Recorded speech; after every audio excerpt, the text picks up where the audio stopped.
평생을 바쳐 마련한 내 집, 그 낡은 벽지가 뜯겨나가고 찬란한 새 아파트가 들어서는 꿈을 꾸셨나요? 하지만 2026년 현재 그 꿈은 누군가에게는 깨어나고 싶지 않은 악몽이 되었습니다. 추가 분담금 7억 원, 이 숫자를 받아든 입주민들의 손은 떨리고 있습니다.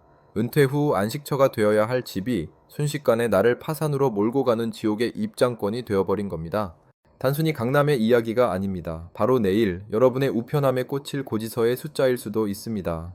재건축만 되면 인생 역전이라고 믿었던 수많은 사람들이 왜 지금 피눈물을 흘리며 급매물을 던지고 있을까요? 대한민국 부동산 시장의 근간을 흔들고 있는 이 잔혹한 드라마의 실체를 지금부터 낱낱이 파헤쳐 보겠습니다. 안녕하세요. 오늘 여러분과 함께 대한민국 부동산의 가장 어두운 이면을 들여다볼 지식 클래스입니다. 불과 몇 년 전까지만 해도 재건축은 황금알을 낳는 거위였습니다. 낡은 아파트 한 채만 쥐고 있으면 자산이 2배, 3배 불어나는 건 시간 문제였죠. 하지만 지금은 어떻습니까? 공사비는 하늘 높은 줄 모르고 치솟았고 금리는 우리의 목을 죄고 있습니다. 이제 재건축은 아무나 하는 게 아닙니다. 이 영상을 끝까지 보지 않고 섣불리 재건축 시장에 뛰어들었다가는 평생 모은 자산이 분담금이라는 블랙홀 속으로 순식간에 사라지는 걸 목격하게 될 겁니다. 오늘 이 1시간의 다큐멘터리가 여러분의 수억 원, 아니 수십억 원의 자산을 지켜낼 마지막 방어선이 될 것임을 확신합니다. 자, 서로는 여기까지 하겠습니다. 바로 본론으로 들어가죠. 우리는 먼저 이 공포의 근원지인 분담금이라는 괴물을 마주해야 합니다. 여러분 혹시 평당 공사비 천천만 원 시대라는 말을 들어보셨나요? 불과 3세 4년 전만 해도 400만 원, 500만 원 하던 공사비가 이제는 기본 1000만 원을 넘어서고 있습니다. 이게 무엇을 의미할까요? 30평형 아파트를 짓는데 순수 공사비만 3억 원이 넘게 든다는 뜻입니다. 여기에 땅값, 금융비용, 각종 분담금을 합치면 우리가 내야 할 돈은 기하급수적으로 늘어납니다. 최근 서울 서초구의 한 재건축 단지에서는 믿기 힘든 일이 벌어졌습니다. 조합원들에게 통보된 추가 분담금이 무려 7억 원에 달했기 때문입니다.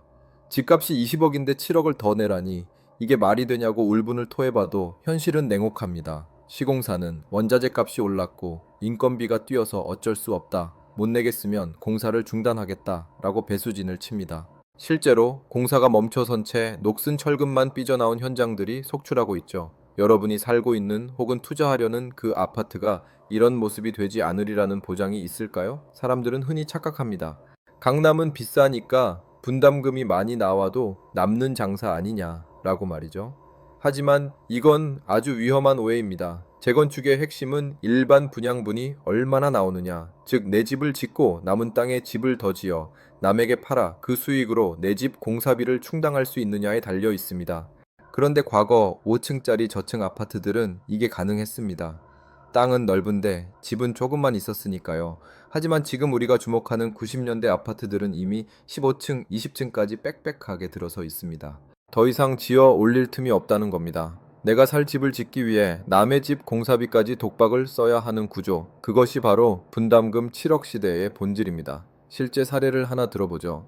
경기도의 한 중견 도시에서 30년 된 아파트에 거주하던 60대 김모 씨의 이야기입니다. 그는 재건축만 되면 노후가 보장될 거라 믿고 퇴직금 대부분을 보태 이 아파트를 매수했습니다. 하지만 작년 말 조합으로부터 날아온 통지서에는 분담금 5억 원이라는 숫자가 찍혀 있었습니다.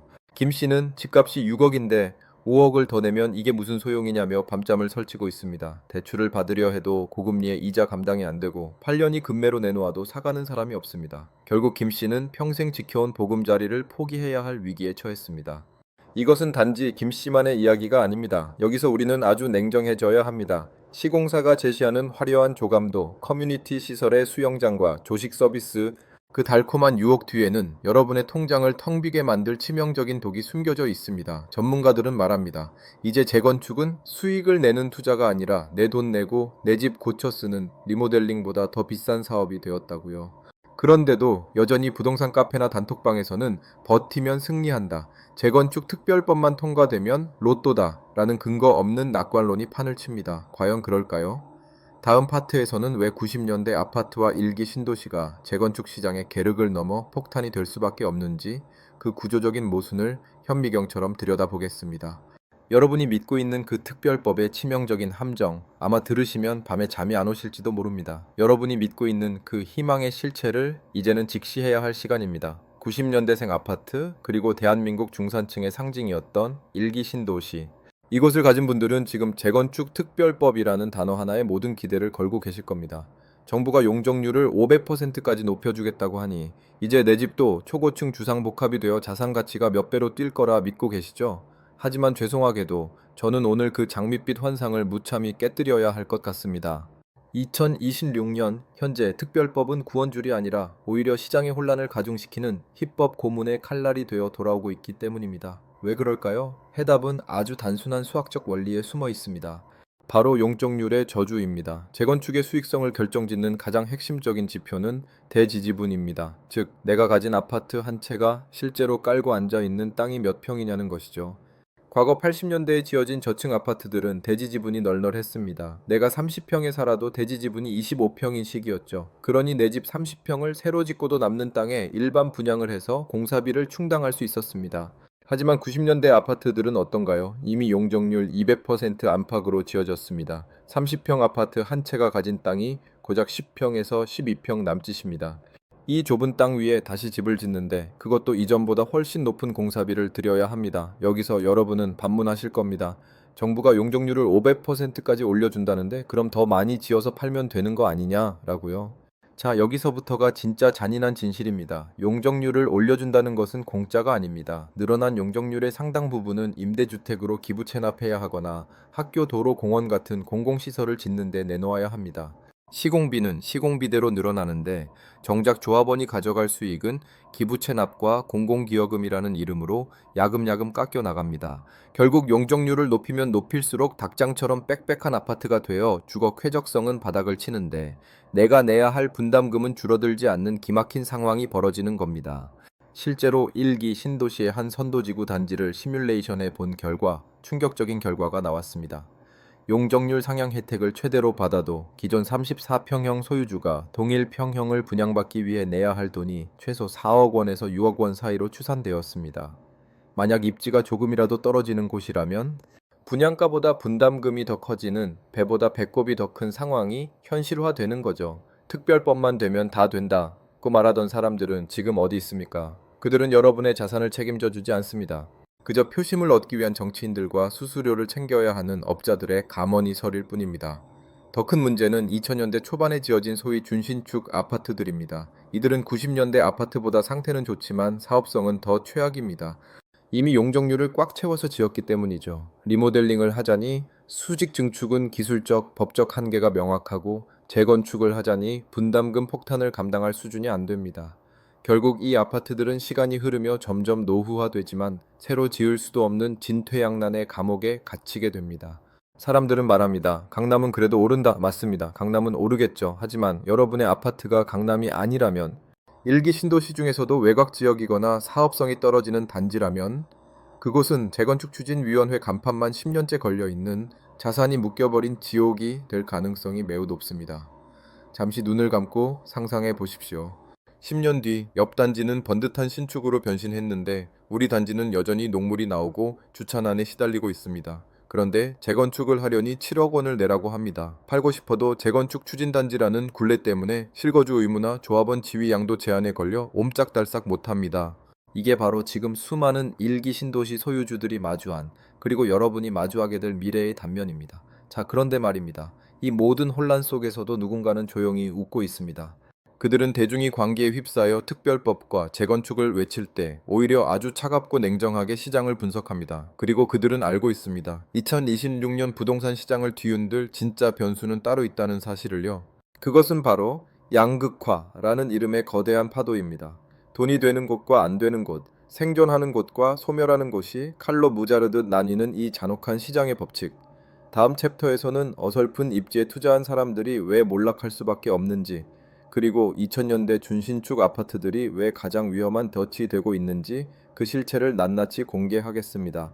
특히 지방광역시나 경기도 외곽에 재건축 하나 믿고 집 사두신 분들 다음 이야기는 정말 고통스러울 수도 있습니다. 하지만 지금 알아야 합니다. 그래야 살 수 있습니다. 자, 이제 우리는 가장 잔인하고도 현실적인 이야기를 해야 합니다. 바로 양극화의 습격입니다. 과거에는 서울에 집 한 채 있으면 장땡이라는 말이 통했습니다. 아니, 서울이 아니더라도 수도권 역세권이나 지방 거점 도시의 재건축 예정지라면 묻지도 따지지도 않고 돈을 싸들고 몰려갔죠. 하지만 2026년 현재 그 공식은 완전히 박살났습니다. 이제 부동산 시장은 돈이 되는 1%와 재산이 아니라 짐이 되는 99%로 철저히 나뉘고 있습니다. 그 중에서도 가장 위험한 사각지대에 놓인 이들이 누구인지 아십니까? 바로 2000년대 초반에 지어진 어설픈 준신축과 지방의 재건축 기대주들입니다. 왜 2000년대 준신축이 지옥의 서막이 될까요? 이 아파트들은 흔히 살기 좋은 집으로 평가받습니다. 지하 주차장도 연결되어 있고 조경도 나쁘지 않죠. 하지만 투자 관점에서는 최악의 더치입니다. 이들은 태생부터 용적률을 230%, 250%씩 꽉 채워서 태어났습니다. 90년대 아파트보다 더 빽빽합니다. 재건축을 하고 싶어도 새로 지을 수 있는 가구 수가 거의 없습니다. 결국 공사비 전액을 조합원이 생돈으로 내야 한다는 뜻입니다.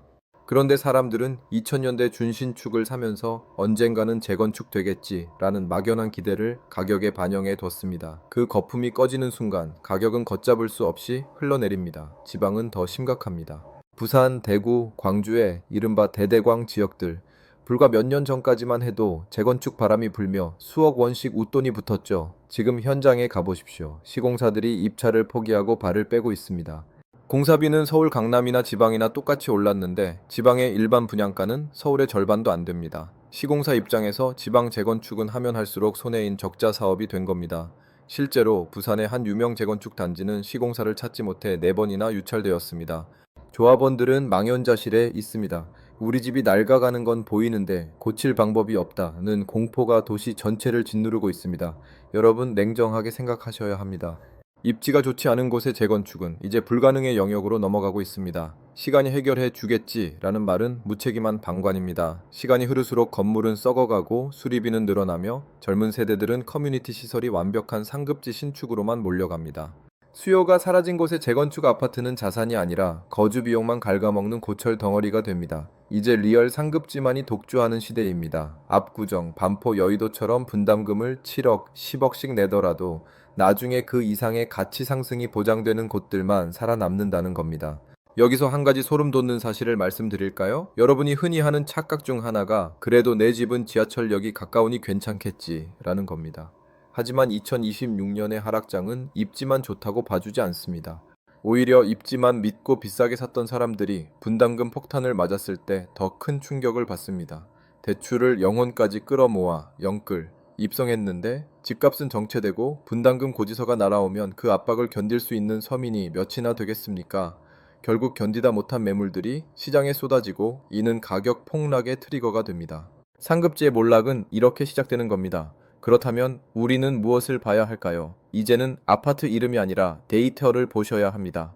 해당 단지의 평균 대지 지분이 몇 평인지, 기부 체납 비율은 얼마나 되는지, 그리고 인근 신축 아파트의 전세 가율이 얼마나 받쳐주는지를 현미경처럼 분석해야 합니다. 이런 준비 없이 남들 따라 재건축 가즈화를 외쳤다가는 여러분의 노후 자금은 공사 현장의 콘크리트 속에 영원히 매몰될지도 모릅니다. 그런데 여러분, 우리가 간과하고 있는 아주 중요한 변수가 하나 더 있습니다. 바로 정치입니다. 부동산은 경제 논리로만 움직이지 않습니다. 2026년 대한민국에는 아주 큰 이벤트가 기다리고 있죠. 바로 지방선거입니다. 이 선거 결과에 따라 여러분의 아파트가 금싸라기가 될지 돌덩이가 될지 운명이 갈릴 겁니다. 정치인들이 던지는 달콤한 공약들, 그리고 그 이면에 숨겨진 3기 신도시라는 거대한 물량 폭탄의 실체. 다음 파트에서는 2026년 지방선거가 재건축 시장을 어떻게 난도질할 것인지, 그리고 정부의 공급 대책이 여러분의 뒤통수를 어떻게 칠 준비를 하고 있는지 아주 적나라하게 파헤쳐 보겠습니다. 이 내용을 모르면 여러분은 정치인들의 표 계산에 이용당하는 장기판에 조리될 수밖에 없습니다. 여러분, 2026년 오늘 우리가 처한 현실은 경제 논리보다 더 무서운 정치의 논리에 휘말려 있습니다. 올해는 대한민국 부동산의 10년 운명을 결정지을 초대형 이벤트 지방선거가 있는 해입니다. 정치인들은 지금 여러분의 집값을 두고 아주 위험한 도박을 하고 있습니다. 용적률 500% 상향, 분담금 제로 재건축, GTX 조기 개통, 귀에 쏙쏙 박히는 이 달콤한 공약들 과연 현실이 될까요? 아니면 표를 얻기 위한 4년 주기형 사기극일까요? 재건축 시장에서 선거는 양날의 검입니다. 선거 전에는 규제를 다 풀어줄 것처럼 말하지만 막상 선거가 끝나면 시장 안정이라는 명목에 다시 빗장을 걸어 잠그는 패턴을 우리는 수없이 봐왔습니다. 특히 이번 선거는 3기 신도시의 본격적인 물량 공급 시점과 맞물려 있습니다. 정부는 지금 고민에 빠져 있습니다. 재건축을 과도하게 풀어주면 기존 아파트 값이 폭등해 선거에 불리해지고, 그렇다고 꽉 막아두자니 낡은 집을 가진 표심이 이탈하겠죠. 이 팽팽한 줄타기 속에서 여러분의 재산은 인질로 잡혀 있는 셈입니다. 더 소름 돋는 진실은 3기 신도시의 역습입니다. 남양주 왕숙, 하남 교산, 고양 창릉, 2026년부터 이 거대한 신도시들이 Operational Phase, 즉 실제 가시화되는 단계에 접어듭니다. 정부는 지금 재건축의 대안으로 이 신도시들을 밀고 있습니다. 비싼 분담금 내고 낡은 재건축 기다리느니 인프라 완벽한 신도시 새 아파트로 가라하는 시그널을 끊임없이 보내고 있죠. 만약 여러분이 가진 재건축 단지가 이 3기 신도시들의 공급 물량 폭탄을 견디지 못한다면 어떻게 될까요? 수요는 분산되고 재건축 사업성은 더욱 악화되는 최악의 시나리오가 현실이 됩니다. 실제로 경기도 외곽의 일부 재건축 추진 단지들은 이미 3기 신도시의 그림자에 가려 거래가 끊겼습니다. 누가 7억 분담금 내고 10년 기다려 재건축을 하겠냐? 차라리 옆 동네 3기 신도시 청약을 받지라는 인식이 확산되고 있는 겁니다. 정치인들이 던지는 재건축 완화 공약은 이 거대한 공급 파도를 가리기 위한 연막탄일 뿐입니다. 그들은 알고 있습니다. 모든 단지를 다 살릴 수 없다는 것을요. 오직 표가 집중되는 곳, 그리고 정치적으로 상징성이 있는 곳에만 특혜성 완화를 몰아줄 겁니다. 나머지는 그저 공약집의 한 줄로 남겨진 채 잊히겠죠? 자, 이제 우리는 선택해야 합니다. 정치인들의 입술 서비스에 소가 지옥행 열차를 계속 타고 갈 것인가? 아니면 냉정하게 판을 읽고 탈출할 것인가? 우리 단지는 특별법 수혜지니까 괜찮아 라고 자위하는 사이 3기 신도시의 불빛은 점점 더 밝아지고 있습니다. 2026년 지방선거가 끝나는 그날 승리의 샴페인을 터뜨리는 쪽은 아마도 여러분이 아니라 여러분의 표를 가져간 그들일지도 모릅니다. 하지만 절망하기엔 이릅니다. 이 잔혹한 생존 게임에서도 살아남는 1%의 선구안은 분명히 존재하니까요. 지옥행 열차에서 내려 천국으로 가는 티켓을 거머쥐는 법, 그 마지막 생존 전략을 지금 바로 공개하겠습니다. 결국 우리는 이 잔혹한 서바이벌의 마지막 장에 도달했습니다. 누군가는 전 재산을 잃고 지옥을 맛보겠지만 누군가는 이 혼돈을 기회 삼아 인생의 다음 단계로 점프하겠죠. 그 차이는 딱 하나, 지금 당장 무엇을 하느냐에 달려 있습니다. 2026년 대한민국 부동산 시장에서 당신의 자산을 지켜낼 1%의 성우안, 그 최후의 행동 지침을 정리해 드립니다. 첫 번째, 대지지분의 마법에서 깨어나 분담금의 현실을 계산하십시오. 아직도 부동산 카페에서 우리 단지는 대지지분이 넓어서 무조건 된다는 말만 믿고 계신가요? 2026년은 공사비가 모든 논리를 압도하는 시대입니다. 지금 당장 여러분의 아파트 등기부등본을 떼보십시오. 대지권 비율을 확인하고 인근 신축 아파트의 전세가와 매매가를 비교하세요. 만약 인근 신축의 매매가가 여러분이 낼 분담금과 현재 집값의 합보다 낮다면 그 사업은 사망 선고를 받은 것이나 다름없습니다.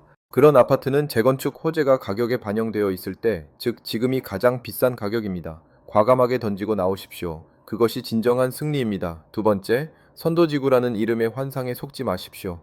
1기 신도시를 비롯해 정부가 지정한 수많은 선도지구들, 겉으로는 화려해 보이지만 그 이면에는 이주대책 부재와 공공기여라는 거대한 덫이 깔려 있습니다. 선도지구로 지정되었다고 좋아할 게 아니라 우리 단지가 감당해야 할 공공기여 비율이 몇 %인지 확인하십시오.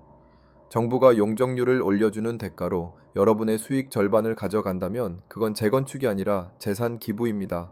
특히 선도지구에서 탈락한 단지들은 이제 실망 매물이 쏟아질 겁니다. 이때가 오히려 기회일 수도 있지만 오직 입지가 압도적인 곳만 쳐다보십시오. 3기 신도시 물량 폭탄에도 살아남을 수 있는 대체 불가능한 입지만이 여러분의 구원줄입니다.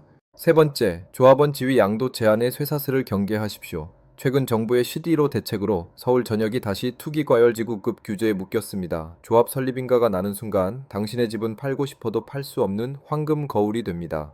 눈으로 보기엔 반짝이지만 정작 돈이 필요할 때 현금화할 수 없는 감옥이죠. 분담금을 낼 여력이 없는데 조합 설립이 추진되고 있다면 인가가 나기 직전인 지금이 당신의 마지막 탈출구입니다. 나중에 다 오르겠지라는 안일함은 7억 원의 고지서 앞에서 무참히 깨질 겁니다. 마지막으로 2026년 지방선거 이후에 포스트 선거 국면을 대비하십시오. 선거 전의 공약은 신기루입니다. 선거가 끝나면 정부는 다시 공급 조절과 규제 강화라는 카드를 꺼낼 겁니다. 그때 웃는 사람은 정치인의 말을 믿은 사람이 아니라 숫자를 믿은 사람입니다. 3기 신도시가 들어서도 수요가 꺾이지 않을 곳, 분담금을 감당할 수 있는 고소득층이 줄을 서는 곳, 그런 진짜를 구별하는 눈을 기르십시오. 자, 오늘 긴 시간 동안 재건축 시장의 추악한 진실과 생존 전략을 함께 살펴봤습니다. 요약하자면 이렇습니다. 첫째, 분담금 7억은 더 이상 남의 일이 아닙니다. 둘째, 용적률 상향은 공짜가 아니며 수익성을 갉아먹는 독이 될 수 있습니다. 셋째, 정치가 만든 환상에서 벗어나 철저히 데이터로 무장하십시오. 이 영상이 끝나고 나면 바로 우리 집의 대지 지분과 예상 분담금을 계산해 보십시오. 막막하시다면 댓글로 단지명을 남겨주세요. 저희 팀이 분석한 데이터와 함께 여러분의 고민을 나누겠습니다. 오늘 내용이 도움되셨다면 구독과 좋아요 부탁드리고요. 여러분의 소중한 자산, 남의 손에 맡기지 마십시오. 당신만이 지킬 수 있습니다. 지금까지 지식 클래스였습니다. 시청해 주셔서 감사합니다.